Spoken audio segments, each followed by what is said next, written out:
शुक्लाम्बरधरम् विष्णुम् शशिवर्णम् चतुर्भुजम् प्रसन्नवदनम् ध्यायेत् सर्वविघ्नोपशान्तये व्यासम् वसिष्ठनप्तारम् शक्तेः पौत्रमकल्मषम् पराशरात्मजम् वन्दे शुकतातम् तपोनिधिम् व्यासाय विष्णुरूपाय व्यासरूपाय विष्णवे नमो वै ब्रह्मनिधये वासिष्ठाय नमो नमः अविकाराय शुद्धाय नित्याय परमात्मने सदैकरूपरूपाय विष्णवे सर्वजिष्णवे यस्य स्मरणमात्रेण जन्म संसारबन्धनात् विमुच्यते नमस्तस्मै विष्णवे प्रभविष्णवे ॐ नमो विष्णवे प्रभविष्णवे श्रीवैशम्पायन उवाच श्रुत्वा धर्मानशेषेण पावनानि च सर्वशः युधिष्ठिरः शान्तनवम् पुनरेवाभ्यभाषत युधिष्ठिर उवाच किमेकम् दैवतम् लोके किम् वाप्येकम् परायणम् स्तुवन्तः कङ्कमर्चन्तः प्राप्नुयुर्मानवा शुभम् को धर्मः सर्वधर्माणाम् भवतः परमो मतः किम् जपन्मुच्यते जन्तुर्जन्म संसारबन्धनात् श्रीभीष्म उवाच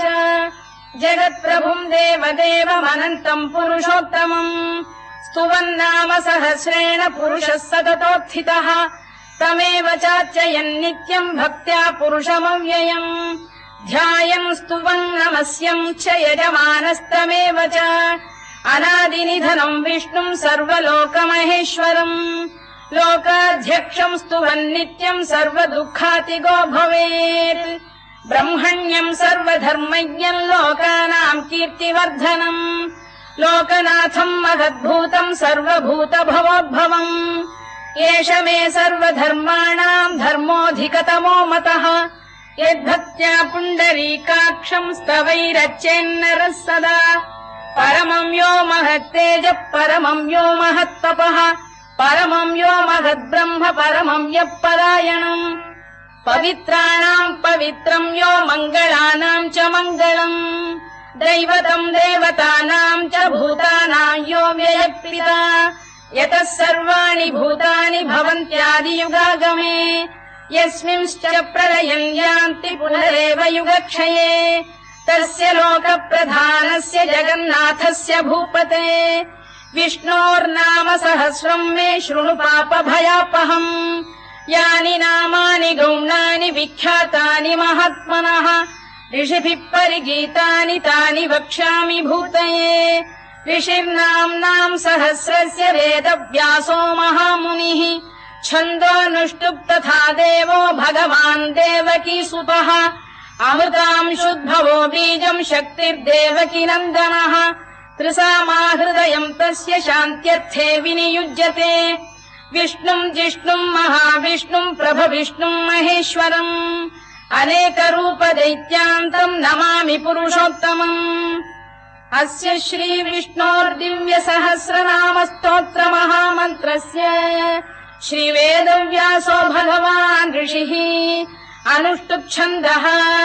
श्रीमहाविष्णुः परमात्मा श्रीमन्नारायणो देवता अमृतांशोद्भवो भानुरिति बीजम् देवकी नन्दन श्रेष्ठेति शक्तिः उद्भवः क्षोभणो देव इति परमो मन्त्रः शङ्खबृन्नन्दकी चक्रीति कीलकम् शार्ङ्गधन्वा गदाधर इत्यस्त्रम् रथाङ्गपाणिरक्षोभ्य इति नेत्रम् त्रिसामासामगः सामेति कवचम् आनन्दम् परब्रह्मेति योनिः ऋतुः सुदर्शनकाल इति दिग्बन्धः श्रीविश्वरूप इति ध्यानम् श्रीमहाविष्णुप्रीत्यर्थे सहस्रनाम जपे विनियोगः ध्यानम् क्षीरोदन्वत्प्रदेशे शुचिमणिविलसत्सैकते मौक्तिकानाम् मालाक्लुप्तास्तनस्थ स्फटिकमणिनिभैर्मौक्तिकैर्मण्डिताङ्गः शुभ्रैरभ्रैरदभ्रैरुपरि विरचितैर्मुक्तपीयूषवर्षैः आनन्दीन पुनीयादरिनलिन गदा शङ्खपाणिर्मुकुन्दः भूः पादौ यस्य नाभिर्विहदसुरनिलश्चन्द्रसूर्यौ च नेत्रे कर्णावाशा शिरोद्यौर्मुखमपि दहनो यस्य वास्तेयमब्धिः अन्तस्थम् यस्य विश्वम् सुरनरखगो भोगि गन्धर्व दैत्यैः चित्रम् रम्यते तम् त्रिभुवन वपुषम् विष्णुमीशम् नमामि ॐ नमो भगवते वासुदेवाय शान्ताकारम् भुजगशयनम् पद्मनाभम् सुरेशम् विश्वाधारम् गगनसदृशम् मेघवर्णम् शुभाङ्गम् लक्ष्मीकान्तम् कमलनयनम् योगिहृध्यानगम्यम् वन्दे विष्णुम् भवभयहरम् सर्वलोकैकनाथम् मेघश्यामम् पीतकौशेयवासम् श्रीवत्साङ्कम् कौस्तुभोद्भासिताङ्गम् पुण्योपेतम् पुण्डरीकायताक्षम् विष्णुम् वन्दे सर्वलोकैकनाथम् नमः समस्तभूतानामादिभूताय भूभृते अनेकरूपरूपाय विष्णवे प्रभविष्णवे सशङ्खचक्रम् सकिरीटकुण्डलम् सपीतवस्त्रम् सरसीरुभेक्षणम् सहारवक्षस्थलशोभिकौस्तुभम् नमामि विष्णुम् शिरसा चतुर्भुजम् छायायाम् पारिजातस्य हेमसिंहासनोपरि आसीनमम्बुदश्याममायताक्षमलङ्कृतम् चन्द्राननम् चतुर्बाहुम् श्रीवत्साङ्कितवक्षसम् रुक्मिणी सत्यभामाभ्याम् सहितम् कृष्णमाश्रये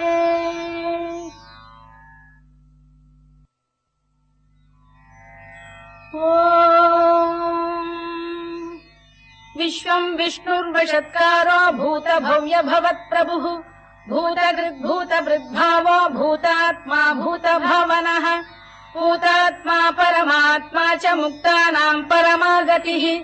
अव्ययः पुरुषः साक्षी क्षेत्रज्ञोऽक्षर एव च योगो योगविदाम् नेता प्रधानपुरुषेश्वरः नारसिंहवपुः श्रीमान् केशवः पुरुषोत्तमः सर्वः शर्वः शिवस्थाणुर्भूतादिर्निधिरव्ययः सम्भवो भावनो भक्ता प्रभवः प्रभुरीश्वरः स्वयम्भूः शम्भुरादित्यः पुष्कराक्षो महास्वनः अनादिनिधनो धाता विधाता धातुरुत्तमः अप्रमेयो ऋषिकेश पद्मनाभोऽमरप्रभुः विश्वकर्मा मनुस्पष्टा स्थविष्ठस्थविरो ध्रुवः अग्राह्यः शाश्वतः कृष्णो लोहिताक्षप्रदर्दनः प्रभूतस्त्रिककुब्धाम पवित्रम् मङ्गलम् परम् ईशान प्राणद प्राणो ज्येष्ठः श्रेष्ठः प्रजापतिः हिरण्यगर्भो भूगर्भो माधवो मधुसूदनः ईश्वरो विक्रमी धन्वी मेधावी विक्रमक्रमः अनुत्तमो दुराधर्ष्य कृतज्ञ कृतिरात्मवान् सुरेशः शरणम् शर्म विश्वरेता प्रजाभवः अधः संवत्सरो व्याल प्रत्ययः सर्वदर्शनः अजः सर्वेश्वरः सिद्धः सिद्धिः सर्वादिरच्युतः वृषाकपिरमेयात्मा सर्वयोगविनिसृतः वसुर्वसुमनः सत्यः समात्मा संमितः समः अमोघः पुण्डरीकाक्षो वृषकर्मा वृषाकृतिः रुद्रो बहुशिरा बभ्रुर्विश्वयोनिः शुचिश्रवाः अमृतः शाश्वतस्थाणुर्वरारोहो महातपाः सर्वगः सर्वविद्भानुर्विश्वक्सेनो जनार्दनः वेदो वेदविदव्यङ्गो वेदाङ्गो वेदवित्कविः लोकाध्यक्षः सुराध्यक्षो धर्माध्यक्षः कृताकृतः चतुरात्मा चतुर्व्यूहश्चतुर्दंष्टश्चतुर्भुजः भ्राजिष्णुर्भोजनम् भोक्ता सहिष्णुर्जगदादिजः अनघो विजयो जेता विश्वयोनिः पुनर्वसुः उपेन्द्रो वामनः प्रांशुरमोघः शुचिरूर्जितः अतीन्द्रः सङ्ग्रहः सर्गो धृतात्मा नियमो यमः वेद्यो वैद्यः सदा योगी वीरः माधवो मधुः अतीन्द्रियो महामायो महोत्साहो महाबलः महाबुद्धिर्महावीर्यो महाशक्तिर्महाद्युतिः अनिर्देश्य वपुः श्रीमान् अमे आत्मा महादृधृत् महेश्वासो महीभर्ता श्रीनिवासः सताङ्गतिः अनिरुद्धः सुरानन्दो गोविन्दो गोविदाम्पतिः मरीचिर्दमनो हंसः सुपर्णो भुजगोत्तमः हिरण्यनाभः सुतपाः पद्मनाभ प्रजापतिः अमूर्त्युः सर्वदृक्सिंहः सन्धाता सन्धिमान् स्थिरः अजो दुर्मर्षणः शास्ता विश्रुतात्मा सुरारिः गुरुर्गुरुतमो धाम सत्यः सत्यपराक्रमः निमिषो निमिषस्रग्वी वाचस्पतिरुदारधीः अग्रणी ग्रामणी श्रीमान् न्यायो नेता समीरणः सहस्रमूर्धा विश्वात्मा सहस्राक्षः सहस्रपात् आवर्तनो निवृत्तात्मा संवृतः सम्प्रमर्दनः अधः संवत्तको भङ्गिरनिलो धरणीधरः सुप्रसाद प्रसन्नात्मा विश्वधृक् विश्वभुग्विभुः सत्कर्ता सत्कृतः साधुर्जह्नुर्नारायणो नरः असङ्ख्येयो प्रमेयात्मा विशिष्टः शिष्टकृच्छुचिः सिद्धार्थ सिद्ध सङ्कल्पः सिद्धिदः सिद्धिसाधनः वृषाही वृषभो विष्णुर्वृषपर्वा वृषोदरः वर्धनो वर्धमानश्च विविक्तः श्रुतिसागरः सुभुजो दुर्धरो वाग्मी महेन्द्रो वसुदो वसुः नैकरूपो बृहद्रूपः शिपिविष्टप्रकाशनः ओजस्तेजोद्युतिधरः प्रकाशात्मा प्रतापनः वृद्धस्पष्टाक्षरो मन्त्रश्चन्द्रांशुर्भास्करद्युतिः अमृतांशुद्भवो भानुः शशबिन्दुः सुरेश्वरः औषधम् जगतः सेतुः सत्यधर्मपराक्रमः भूतभव्यभवन्नाथ पवनः पावनो नरः कामः कामकृत्कान्तः कामः कामप्रदप्रभुः युगादिकृद्युगावर्तो नैकमायो महाशनः अदृश्यो व्यक्तरूपश्च सहस्रजिदनन्तजित् इष्टो विशिष्टः शिष्टेष्टः शिखण्डी नघुषो वृषः क्रोधः क्रोधकृत्कर्ता विश्वबाहुर्महीधरः अच्युत प्रथित प्राण प्राणदो वासवानुजः अपां निधिरधिष्ठानमप्रमत्त प्रतिष्ठितः स्कन्द स्कन्दधरो धुर्यो वरदो वायुवाहनः वासुदेवो बृहद्भानुरादिदेवः पुरन्दरः अशोकस्तारणस्तारः शूरः शौरिर्जनेश्वरः अनुकूलः शतावर्तः पद्मी पद्मनिभेक्षणः पद्मनाभोरविन्दाक्षः पद्मगर्भः शरीरभृत् महर्धिर्वृद्धो वृद्धात्मा महाक्षो गरुडध्वजः अतुलः शरभो भीमः समयज्ञो हविर्हरिः सर्वलक्षणलक्षण्यो लक्ष्मीवान् समितिञ्जयः विक्षरो रोहितो मार्गो हेतुर्दामोदरः सः महीधरो महाभागो वेगवानमिताशनः उद्भवः क्षोभणो देवः श्रीगर्भः परमेश्वरः करणम् कारणम् कर्ता विकर्ता गहनो गुहः व्यवसायो व्यवस्थानः संस्थानस्थानदो ध्रुवः परधिः परमस्पष्टः तुष्टः पुष्टः शुभेक्षणः रामो विरामो विरतो मार्गो नेयोनयोनयः वीरः शक्तिमताम् श्रेष्ठो धर्मो धर्मविदुत्तमः वैकुण्ठः पुरुष प्राण प्राणद प्रणव पृतुः हिरण्यगर्भः शत्रुघ्नो व्याप्तो वायुरधोक्षजः ऋतुः सुदर्शनकालः परमेष्ठी परिग्रहः उग्रः संवत्सरो दक्षो विश्रामो विश्वदक्षिणः विस्तारस्थावरस्थाणुप्रमाणम् बीजमव्ययम् अर्थोऽनर्थो महाकोशो महाभोगो महाधनः अनिर्विण्णस्थविष्ठो भूर्धर्मयूपो महामखः नक्षत्रनेमिर्नक्षत्री क्षमः क्षामः समीहनः यज्ञयुज्यो महेद्यश्च क्रतुः सत्रम् सताम् गतिः सर्वदर्शी विमुक्तात्मा सर्वज्ञो ज्ञानमुत्तमम् सुव्रतः सुमुखः सूक्ष्मः सुघोषः सुखदः सुहृद् मनोहरो जितक्रोधो वीरबाहुर्विदारणः स्वापन स्ववशो व्यापी नैकात्मा नैककर्मकृत् वत्सरो वत्सलो वत्सी रत्नगर्भोधनेश्वरः धर्मकुब्धर्मकृद्धर्मी सदसक्षरमक्षरम् अविज्ञाता सहस्रांशुर्विधाता कृतलक्षणः गभस्तिनेमिः सत्तस्तः सिंहो भूतमहेश्वरः आदिदेवो महादेवो देवेशो देवभृद्गुरुः उत्तरो गोपतिर्गोप्ता ज्ञानगम्यः पुरातनः शरीरभूतभृद्भोक्ता कपीन्द्रो भूरि दक्षिणः सोमपो मृतपः सोमः पुरुजिः पुरुसत्तमः विनयो जयः सत्यसन्धो दाशार्हः सात्वताम् पतिः जीवो विनयिता साक्षी मुकुन्दोमित विक्रमः अम्भो निधिरनन्तात्मा महोदधिशयोऽन्तकः अजो महार्घः स्वाभाव्यो जिता मित्र प्रमोदनः आनन्दो नन्दनो नन्दः सत्यधर्मा त्रिविक्रमः महर्षि कपिलाचार्य कृतज्ञो मेदिनीपतिः त्रिपदस्त्रिदशाध्यक्षो महाशृङ्गकृतान्तकृत् महावराहो गोविन्दः सुषेण कनकाङ्गनी गुह्यो गभीरो गहनो गुप्तश्चक्रगदाधरः मेधास्वाङ्गो जितकृष्णो दृढः सङ्कर्षणोच्युतः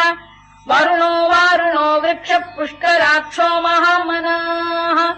भगवान् बलहानन्दी वनमाली हलायुधः आदित्यो ज्योतिरादित्यः सहिष्णुर्गतिसप्तमः सुधन्वाखण्ड परशुर्दारुणो द्रविणप्रदः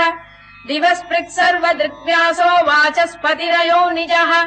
त्रिसामासामगः साम निर्वाणम् भेषजम् भिषत् सन्न्यासकृच्छमः शान्तो निष्ठा शान्तिः परायणम् शुभाङ्गः शान्तिदः सृष्टा कुमुदः कुवलेशयः गोहितो गोपतिर्गोप्ता वृषभाक्षो वृषप्रियः अनिवर्ती निवृत्तात्मा संक्षेप्ताक्षेमकृत् शिवः श्रीवत्सवक्षः श्रीवासः श्रीपतिः श्रीमताम्बरः श्रीरः श्रीशः श्रीनिवासः श्रीनिधिः श्रीविभावनः श्रीधर श्रीकर श्रेयः श्रीमान् लोकत्रयाश्रयः स्वक्षः स्वङ्गः शतानन्दो नन्दिर्ज्योतिर्गणेश्वरः विजितात्मा विधेयात्मा सत्कीर्तिश्छिन्न संशयः उदीर्णः सर्वतश्चक्षुरनीशः शाश्वतः स्थिरः भूषयो भूषणो भूतिर्विशोकः शोकनाशनः अर्चिष्मानर्चितः कुम्भो विशुद्धात्मा विशोधनः अनिरुद्धो प्रतिरथ प्रद्युम्नोमित विक्रमः कालनेमिनिहा वीरः शौरिः शूरजनेश्वरः त्रिलोकात्मा त्रिलोकेशः केशवः केशिहा हरिः कामदेवः कामपालः कामी कान्तकृतागमः अनिर्देश्य वपुर्विष्णुर्वीरोऽनन्तो धनञ्जयः ब्रह्मण्यो ब्रह्मकृद्ब्रह्मा ब्रह्म ब्रह्म विवर्धनः ब्रह्म विब्राह्मणो ब्रह्मी ब्रह्मज्ञो ब्राह्मण प्रियः महाकमो महाकर्मा महातेजा महोरगः महाक्रतुर्महायज्वा महायज्ञो महाहविः स्तव्यस्तव प्रियस्तोत्रम् स्तुतिस्तोतारण प्रियः पूर्णः पूरयिता पुण्यः पुण्यकीर्तिरनामयः मनोजवस्तीर्थकरो वसुरेता वसुप्रदः वसुप्रदो वासुदेवो वसुर्वसुमनाहविः सद्गतिः सत्कृतिः सत्ता सद्भूतिः सत्परायणः शूरसेनो यदुश्रेष्ठः सन्निवासः सुयामुनः भूतावासो वासुदेवः सर्वासु निलयो नलः दर्पः दर्पदो दृप्तो दुर्धरोऽथा पराजितः विश्वमूर्तिर्महामूर्तिर्दीप्तमूर्तिरमूर्तिमान् अनेकमूर्तिरव्यक्तः शतमूर्तिः शताननः एकोनैकः सवक्कः किम् यत्तत्पदमनुत्तमम् लोकबन्धुर्लोकनाथो माधवो भक्तवत्सलः सुवर्णवर्णो हेमाङ्गो वराङ्गश्चन्दनाङ्गदी वीरः विषमः शून्यो घृता क्षीरचरश्चरः अमानी मानदो मान्यो लोकस्वामी त्रिलोकधृत् सुमेधा मेधजो धन्यः सत्यमेधाधराधरः तेजो वृषोद्युतिधरः सर्वशत्रभृताम्बरः प्रग्रहो निग्रहो व्यग्रो नैकशृङ्गो गदाग्रजः चतुर्मूर्तिश्चतुर्बाहुश्चतुर्व्यूहश्चतुर्गतिः चतुरात्मा चतुर्भावश्चतुर्वेदविदेकपात् समावर्तो निवृत्तात्मा दुर्जयो दुरतिक्रमः दुर्लभो दुर्गमो दुर्गो दुरावासो दुरारिः शुभाङ्गो लोकसारङ्गः सुतन्तुस्तन्तु वर्धनः इन्द्रकर्मा महाकर्मा कृतकर्मा कृतागमः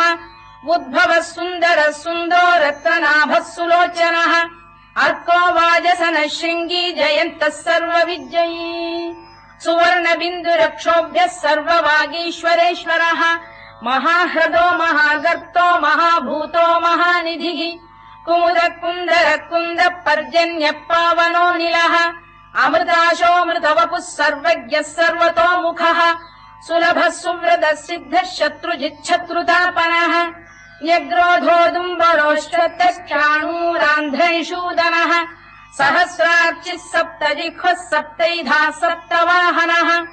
अमूर्तिरनघोचिन्त्यो भयगृद्भयनाशनः अणुबृहत्कृशस्थूलो गुणभिर्निर्गुणो महान् अधृतस्वधृतस्वास्य प्राग्वंशो वंशवर्धनः भारभृत्कथितो योगी योगीशः सर्वकामदः आश्रमश्रमणः क्षामः सुपर्णो वायुवाहनः धनुर्धरो धनुर्वेदो दण्डो दमयिता दमः अपराजितः सर्वसहो नियन्ता नियमो यमः सत्त्ववान् सात्विकः सत्यः सत्यधर्मपरायणः अभिप्रायप्रियार्होः प्रियकृत्प्रीतिवर्धनः विहाय सगतिर्ज्योतिः सुरुचिर्कुतभुग्विभुः रविर्विरोचनः सूर्यः सवितारविलोचनः अनन्तो हुतबुद्भोक्ता सुखदो नैकजोऽग्रजः अनिर्विण्णः सदामर्षी लोकाधिष्ठानमद्भुतः सनात्सनातनतमः कपिलः कपिरव्ययः स्वस्तिदः स्वस्तिकृत् स्वस्ति स्वस्ति भुक् स्वस्ति दक्षिणः अरौद्रः कुण्डली चक्री विक्रम्यूर्जितशासनः शब्दातिकः शब्दसः शिशिरः शर्वरीकरः अक्रूरपेशलो दक्षो दक्षिणः क्षमिणाम्बरः विद्वत्तमो वीतभयः पुण्यश्रवणकीर्तनः उत्तारणो दुष्कृतिः पुण्यो दुःस्वप्ननाशनः वीरः रक्षणः सन्तो जीवनः पर्यवस्थितः अनन्तरूपोऽनन्तः श्रीर्जितमन्युर्भयापहः चतुरश्रो गभीरात्मा विदिशो व्यादिशो दिशः अनादिर्भूर्भुवो लक्ष्मी सुवीरो रुचिराङ्गदः जननो जनजन्मादिर्भीमो भीमपराक्रमः आधारनिलयो धाता पुष्पहास प्रजागरः ऊर्ध्वगः सत्पथाचार प्राणदः प्रणवप्रणः प्रमाणम् प्राणनिलय प्राणभृत्प्राणजीवनः तत्त्वम् तत्त्वविदेकात्मा जन्म मृत्युजरातिगः भूर्भुवः स्वस्तरुस्तारः सविता प्रपितामहः यज्ञो यज्ञपतिर्यज्वा यज्ञाङ्गो यज्ञवाहनः यज्ञभृद्यज्ञकृद्यज्ञी यज्ञभुग्यज्ञसाधनः यज्ञान्तकृद्यज्ञगुह्यमन्नमन्नाद एव च आत्मयोनिः स्वयम् जातो वैखानः सामगायनः देवकीनन्दनः स्रष्टा क्षितीशः पापनाशनः शङ्खबृन्नन्दकी चक्री शार्ङ्गधन्वा गदाधरः तथाङ्गपाणिरक्षोभ्यः सर्वप्रहरणायुधः सर्वप्रहरणायुध ओम् नम इति वनमाली गरीशाङ्गी शङ्खी चक्री च नन्दकी श्रीमान्नारायणो विष्णुर्वासुदेवोऽभिरक्षतु वनमाली गरीशाङ्गी शङ्खी चक्री च नन्दकी श्रीमान्नारायणो विष्णुर्वासुदेवोऽभिरक्षतु वनमाली गरीशाङ्गी शङ्खी चक्री च नन्दकी श्रीमान्नारायणो विष्णुर्वासुदेवोऽभिरक्षतु इतीदम् कीर्तनीयस्य केशवस्य महात्मनः नाम्नाम् सहस्रम् दिव्यानामशेषेण प्रकीर्तितम् य इदम् शृणुयान् नित्यम् यश्चापि परिकीर्तयेत् नाशुभम् प्राप्नुयात् किञ्चित् सोमुत्रेह च मानवः वेदान्तको ब्राह्मणस्य क्षत्रियो विजयी भवेत् वैश्यो धनसमृद्धस्य क्षुद्रः सुखमवाप्नुयात् धर्मार्थी प्राप्नुयात् धर्ममर्थार्थी चार्थमाप्नुयात् कामानवाप्नुयात् कामी प्रजार्थी चाप्नुयात् प्रजाम् भक्तिमान् यः सदोत्थाय शुचिस्तद्गतमानसः सहस्रम् वासुदेवस्य नाम्नामेतत् प्रकीर्तयेत् यशः प्राप्नोति विपुलम् याति प्राधान्यमेव च अचलाम् श्रियमाप्नोति श्रेयः प्राप्नोत्यनुत्तमम् न भयम् क्वचिदाप्नोति वीर्यम् तेजश्च विन्दति भवत्यरोगोद्युतिमान् बलरूपगुणान्वितः रोगार्तो मुच्यते रोगात् बद्धो मुच्येत बन्धनात् भयान्मुच्येत भीतस्तु मुच्येतापन्न आपदः दुर्गाण्यतितरत्याशु पुरुषः पुरुषोत्तमम् सुवन्नाम सहस्रेण नित्यम् भक्ति समन्वितः वासुदेवाश्रयो मर्त्यो वासुदेवपरायणः सर्वपाप विशुद्धात्मा याति ब्रह्म सनातनम् न वासुदेव भक्तानामशुभम् विद्यते क्वचित् जन्म मृत्युजरा व्याधि भयम् नैवोपजायते इमम् स्तवमधीयान श्रद्धा भक्ति समन्वितः युज्येतात्मसुखक्षान्ति श्रीधृति स्मृति कीर्तिभिः न क्रोधो न च मात्सर्यम् न लोभो न शुभामतिः भवन्ति कृतपुण्यानाम् भक्तानाम् पुरुषोत्तमे द्यौः चन्द्रार्क नक्षत्राखम् दिशो भूर्महो दधिः वासुदेवस्य वीर्येण विधृतानि महात्मनः ससुरासुर गन्धर्वम् स यक्षोरगराक्षसम् जगत्वशे वर्ततेदम् कृष्णस्य सचराचरम् इन्द्रियाणि मनो बुद्धिः सत्त्वम् तेजो बलम् धृतिः वासुदेवात्मकान्याहुः क्षेत्रम् क्षेत्रज्ञ एव च सर्वागमानामाचार प्रथमम् परिकल्पते आचार प्रभवो धर्मो धर्मस्य प्रभुरच्युतः ऋषयः पितरो देवा महाभूतानि धातवः जङ्गमा जङ्गमम् चेदम् जगन्नारायणोद्भवम् योगो ज्ञानम् तथा साङ्ख्यम् विद्या शिल्पादिकर्म च वेदाः शास्त्राणि विज्ञानमेतत् सर्वम् जनार्दनात् एको विष्णुर्महद्भूतम् पृथग्भूतान्यनेकशः त्रीलोकान् व्याप्य भूतात्मा भुङ्क्ते विश्वभुवव्ययः इमम् स्तवम् भगवतो विष्णोर्व्यासेन कीर्तितम् पठेद्य इच्छेत् पुरुषः श्रेयत् प्राप्तुम् सुखानि च विश्वेश्वरमजम् देवम् जगतः प्रभुमव्ययम् भजन्ति ये पुष्कराक्षम् न ते यान्ति पराभवम्